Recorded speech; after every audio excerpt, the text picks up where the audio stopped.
Hi, and thank you for watching another episode of On the Front Line at Dr. Allen, LA.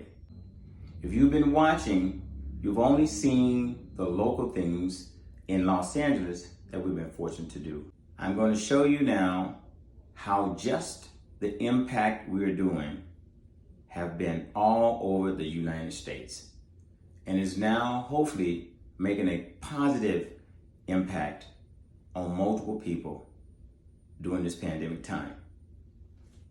Now, as of April 9th, 2020, our news articles and television stations have reached the following locations: Tulsa, Oklahoma; Chicago, Illinois; Buffalo, New York; Oklahoma City, Oklahoma; Wichita, Kansas.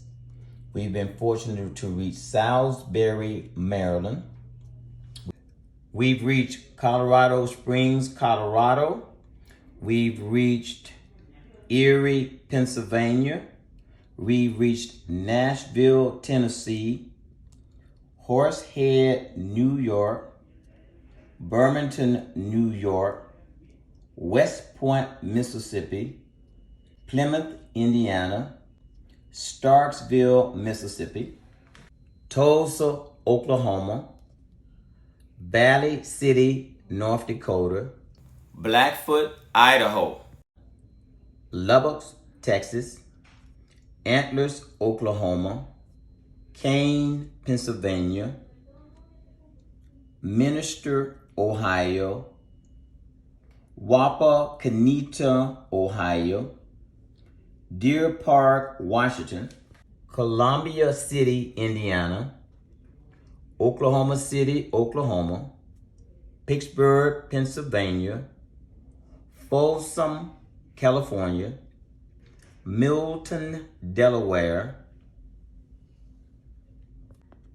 Humana, Louisiana; Chattanooga, Tennessee; Sonora, California; Reno, Nevada; Youngstown, Ohio; Raleigh, North Carolina; Rockford, Illinois; New England; Grand Island, New England; Columbus, New England; Big Spring, Texas; Sarasota, Florida; Benton, Arkansas; Decatur, Illinois; Mammoth Lakes, California; Bishop, California; Malvern, Arkansas; Berger, Texas; Ridgeway, Pennsylvania; St. Mary, Ohio; Potua, Oklahoma; Sweetwater, Texas. The way the publications are done is from the initial paper I showed you. Here, we've had a total television presentation of 111 stations. We've had 2,568 newspaper publication. We've reached 16,465,077 people. The way the publication and the news work, if I hit Channel 3 News in Chattanooga, Tennessee, this is Chattanooga, Tennessee, I hit the link and it will show me Channel 3 News in Chattanooga, Tennessee. If I hit Channel 2 News in Reno, Nevada, I hit the link and it will show me Channel 2 News in Reno, Nevada. Now, for my friends and followers that I've been fortunate to have back in Mississippi, hi fam, I appreciate you watching. We also have Starkville and we have West Point. As you can see, this is Starkville, Mississippi Daily News. Speaking again about myself, Dr. Eugene Allen. We've reached national publication doing what God has allowed us to do, which is give back, test, and treat people during this pandemic time. Again, I would like to say thank you, God, for your ability of allowing me to get this far and what we've been allowed to do. I'd like to give special thanks to CBS and Emmy Award-winning journalist Yetta Gibson for their permission of allowing us to use this segment of our interview for your personal viewing. You guys may have remembered Yetta on or seen Yetta on a show called The View. Please watch.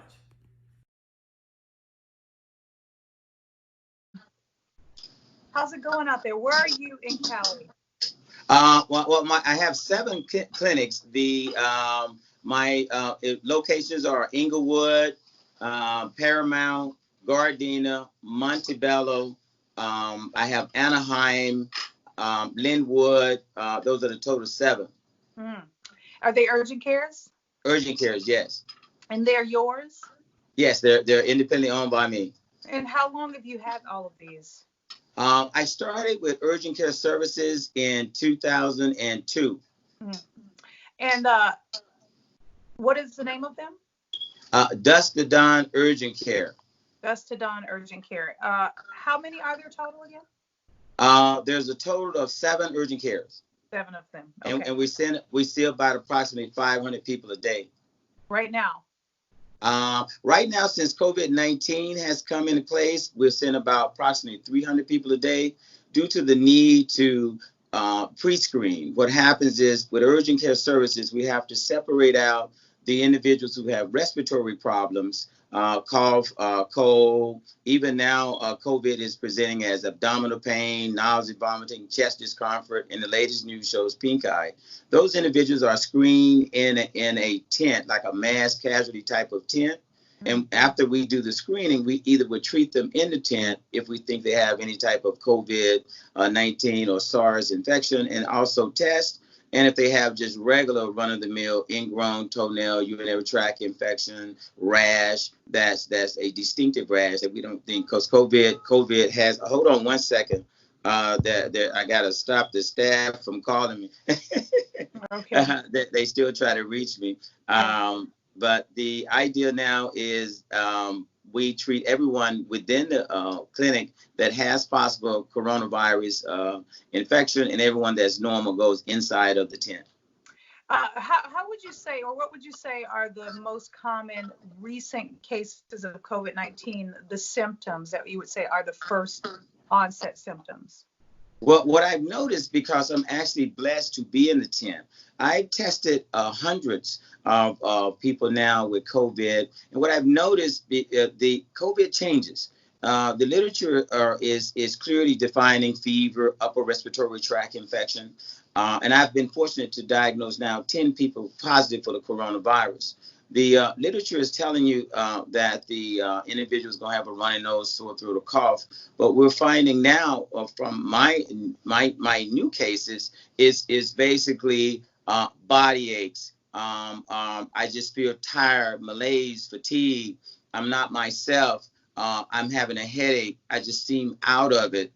They're not coming in with any type of cough or flu symptoms. They just feel weak and tired, almost like, if my example would be for those that are non-medical, like you just ran a 26-mile marathon here, and you just have no energy to after the race to do anything. Yeah, and then it progresses after that to the normal symptoms of Right. COVID. But there's been 2 cases that are 2 ways that I've seen the paradigm shift work. One is it'll progress to cough, cold, regular type flu symptoms, that which we're discussing because it's supposed to be a viral flu type of illness. It progresses on to cough, cold, runny nose, sore throat, and it does respond well with those individuals to Z-Pak, some cough medicine, ibuprofen. But what it does also, it progresses to what you're seeing now. There was one case where a physician passed this morning from coronavirus that I was reading. What happens is it progresses on to the other side, which now they're bedridden, high temperatures, and then it gets into either a full-on pneumonia, encephalitis, which means the fever is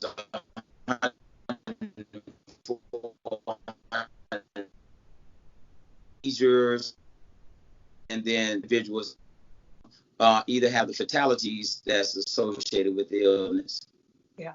And how are you doing as the doctor? Uh, Great. I'm loving it.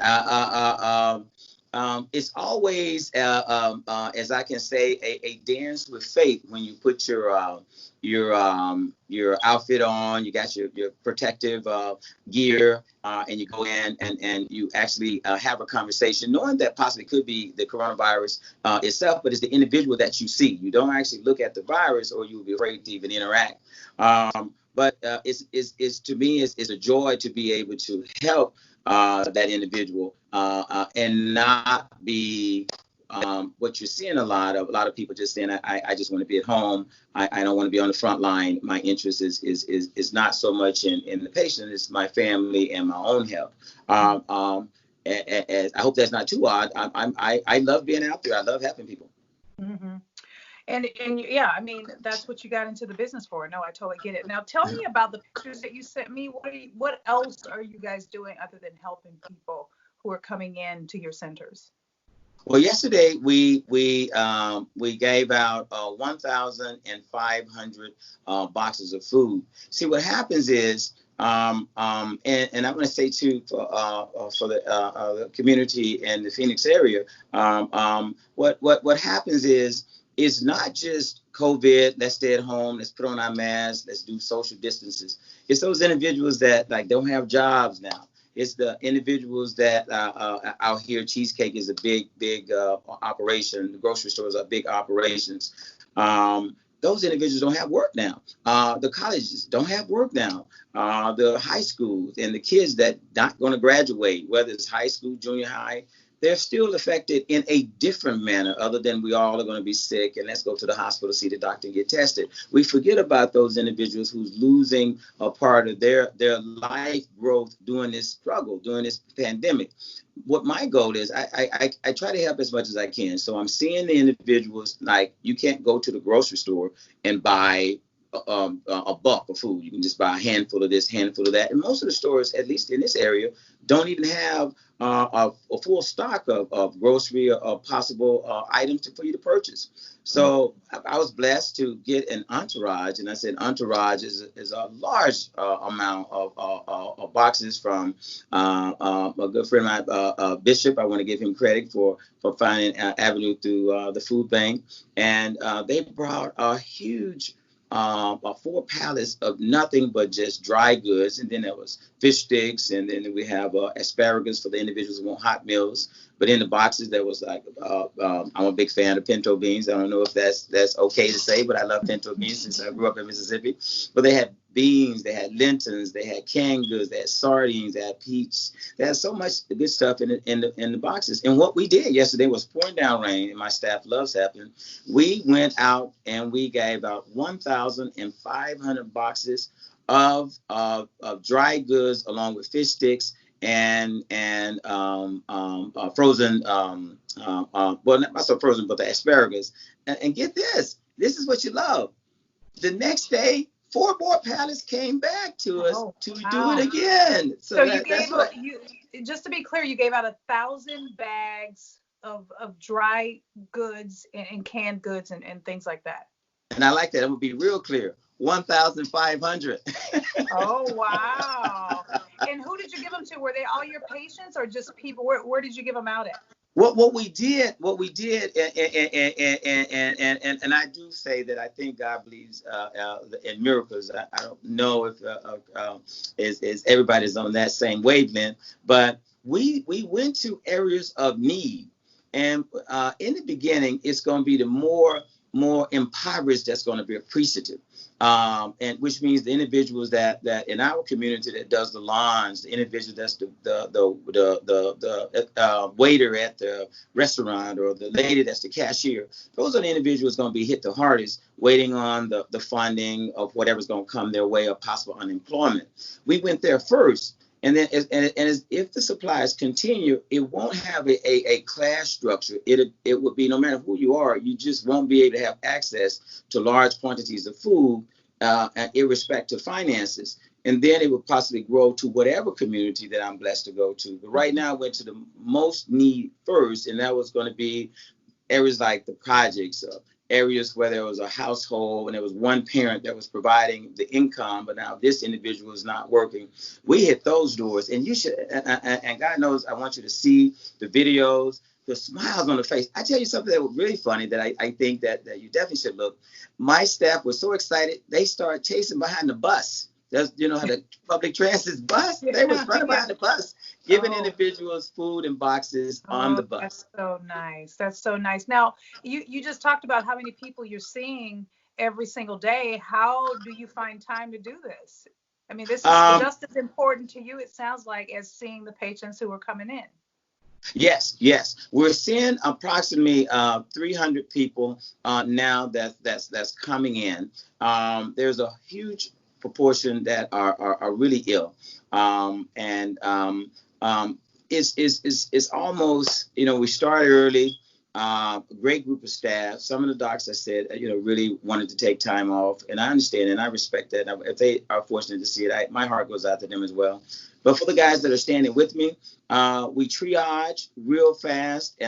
You know, they're told not to go to the emergency department, and so by that, the ER wait time is difficult for them, and or they're told to that you know, they shouldn't come here for treatment, especially elderly. And so we triage real quickly. The ones that are potentially sick, we go through real fast. And, you know, the true criteria would be, do they have a temperature or fever? But we triage quickly. No. I'm asking, if when you are finished with those patients who come into your urgent cares, how are you then having time to go out into the community after seeing so many patients and giving out this food? Now that's what I love. Thank you so much for clarifying it. What happens is, on the days that I think that my community need to see my face, I then double up on the staff at the clinics, so then they can personally see you, other than the figure that they've been used to as doctor. They can personally, that's Dr. Allen that knocked on my door. Okay, that is a real joy. It's fun that my staff is starting to call me Saint Jean. They said Saint Nicholas gave out toys during the time when the kids couldn't afford toys, or it was a difficult time. This time you've been given abundance of food, where you're actually giving out free food. And for those individuals that can't afford it, I actually do free medical care. That's nice. Give away medicine and do evaluations. Yeah. So it's that part I love. That's wonderful. Now, I'm wondering, do you have a connection here to Arizona at all? I haven't actually had a true connection. Of course I do. When you say connection, I smile. I have friends and people I definitely know. The answer is yes. But and the same thing in LA. But in order to make the big moves that I've had, and I would love to be able to do something for the community there. I really thrive on that. But in order to have the connection I have, it's been the blessing of, let's say, a minister of the church there, who would then, that's where I would ship a large portion, if I could, of dry goods. No. I just mean, when I get ready to write this, I want to make sure that you don't have any connections here that I needed to mention, because somebody reached out to me to tell me about you in LA, and I'm like, why are they reaching out to CBS in Arizona? So I just wanted to know, like, maybe you didn't used to live here or anything like that. Oh, I see what you're saying. I haven't lived in Arizona as many times as I've been there, but one of my good colleagues was my connection in Arizona. Carl Allen, who was an OBGYN, was my true mentor as he was about. Oh, we were kids, like I said, like junior high, and he was already in college. Was my true connection to Arizona. I got you. Okay, well, can I have your first and last name and your title? Okay, Eugene Allen, and medical doctor, or I'm a doctor. DO is my medical degree. Okay, and the name of your hospitals or your urgent cares again? Dusty Don Urgent Care. Okay. All right, we got it. Thank you so much. And Thank you. when I get this on the air, I'll send you a copy of it.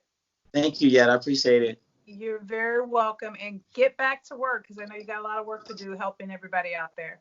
Okay, then. Will do. Thank you. Have a good one. Thank you. Bye-bye. Bye.